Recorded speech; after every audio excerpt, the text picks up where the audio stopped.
اور ماں کے پیٹ میں کیا ہے یہ تو محبوب کے غلام بھی جانتے ہیں۔ حضرت صدیق اکبر رضی اللہ تعالیٰ عنہ کا وصال کا وقت قریب تھا، تو آپ نے اپنی بیٹی حضرت عائشہ صدیقہ رضی اللہ تعالیٰ عنہا سے یہ فرمایا، انہیں کچھ مال دیا اور کہا یہ جو مال ہے یہ تمہارے یہ جو بھائی ہیں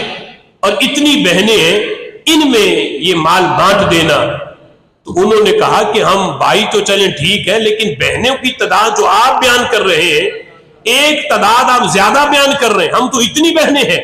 آپ ایک زیادہ بیان کر رہے ہیں۔ حضرت صدیق اکبر رضی اللہ تعالی عنہ نے فرمایا کہ تمہاری والدہ حاملہ ہے، میرے وصال کے بعد تمہاری ایک اور بہن پیدا ہوگی، اس لیے میں اس کے بارے میں بتا رہا ہوں کہ یہ مال ان میں بانٹ دینا۔ اب وہ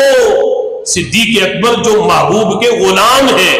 نسبت رسول کی وجہ سے وہ جانے کے پیٹ میں کیا ہے، تو کیا نبی کو علم نہیں ہے کہ وہ فی الارحام کا علم اللہ نے یقیناً انہیں بھی عطا فرمایا؟